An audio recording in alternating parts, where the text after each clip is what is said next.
ओम नमः महाराज जी। महाराज जी, एक बात समझ नहीं आती है। हम भगवान विष्णु और शिव की पूजा करते हैं, लेकिन ब्रह्मा जी की पूजा क्यों नहीं होती है? इसके पीछे क्या कोई खास कारण है?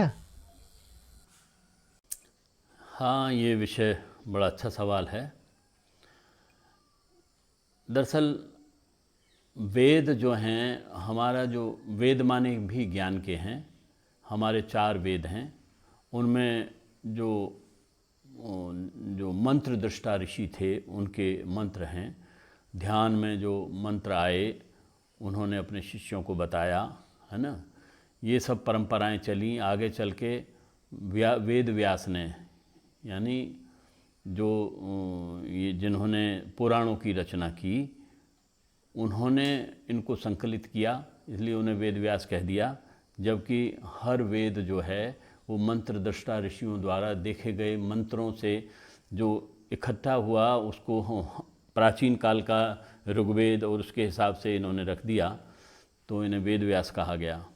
हालांकि ये काम बहुत बड़ा था, परंतु पहले से वेदों के आधार पर हमारा धर्म चलता था, मनुस्मृति के आधार पर धर्म चलता था, शास्त्रों के आधार पर धर्म चलता था, सनातन धर्म हमारा। लेकिन जब ये महाभारत काल आया और ये वेद व्यास जो है वो ये जो है कृष्ण द्वैपायन के पुत्र, कृष्णा इनकी माँ का नाम था और द्वैपायन ऋषि इनके पिता का नाम था, तो इन्होंने नाम अपना कृष्ण द्वैपायन रखा।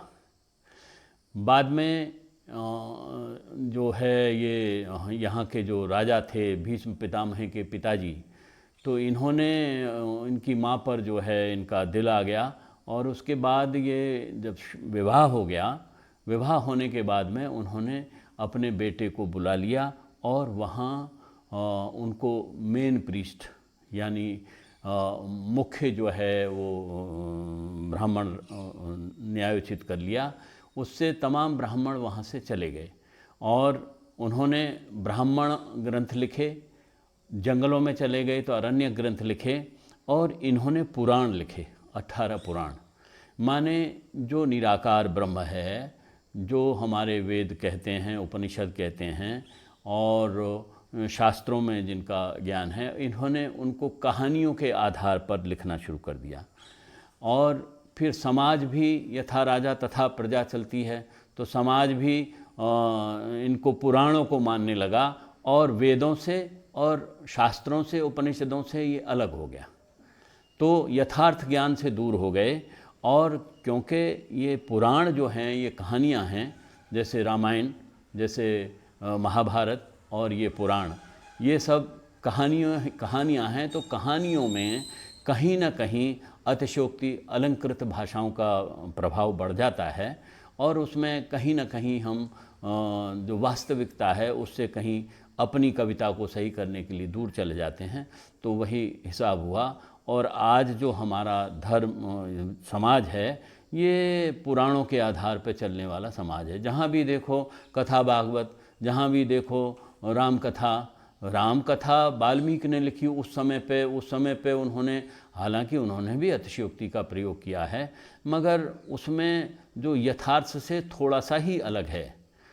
पर ये जो पुराण हैं ये यथार्थ से इनमें ढूंढना पड़ता है कि सत्य क्या है और असत्य क्या है। ऐसे ही वेद व्यास ने एक पुराण में लिख दिया कि ब्रह्मा जी को शिव जी ने शाप दे दिया कि कल युग में तुम्हारी पूजा नहीं होगी। अब यथा राजा तथा प्रजा होने से नीचे के लोगों ने, प्रजा ने जो है इनकी पूजा ही बंद कर दी। तो ब्रह्मा क्या है? सृजन करता है, सबका सृष्टा है। उसने सभी का सृजन किया है, सभी को पैदा किया है, परम पिता है वो। हम पितृपक्ष आता है, पितरों की पूजा करते हैं, तो सबका पितर ब्रह्मा है। तो 5 तरह की वो हैं कृपाएँ हैं, जिसमें ब्रह्म कृपा, देव कृपा, पितृ कृपा, गुरु कृपा और स्वकृपा। तो पितृ कृपा से हम वंचित हो जाते हैं। पितृ कृपा क्या है? आपको शरीर माता पिता से मिला, आपका मन बुद्धि माता पिता की देन है, जेनेटिक आई। उसके बाद उन्होंने शिक्षा दी, पालन पोषण किया, शिक्षा दी, शिक्षा देने के बाद बड़ा किया, बड़ा करने के बाद विवाह किया, अपने जैसा बना दिया और अपना जो कुछ था सब अपनी संतान को दे दिया। तो माने इस संसार में जितनी प्रगति होती है वो पितृ कृपा से होती है, और हमारा समाज वो पितृ कृपा की जो मूल ऊर्जा केंद्र है यानी ब्रह्मा जी, उससे वंचित है। हम अपने माता पिता की तो करते हैं कि भाई पितर का तर्पण कर दो, ये कर दो, वो कर दो, लेकिन जो मूल हमारा पितृ है ब्रह्मा, हम उसकी उपासना नहीं करते। इसलिए संसार में हम प्रगति नहीं कर पा रहे हैं। हमारा सनातन धर्म जो है वो दिन पे दिन गिरता जा रहा था, और ये महाभारत के बाद ही गिरा है। उसका कारण मुझे तो अपनी ज्ञान दृष्टि से यही दिखता है कि हम ब्रह्मा की उपासना समाज हमारा नहीं करता है, इसलिए वो सांसारिक उन्नति से दूर है। अस्तु।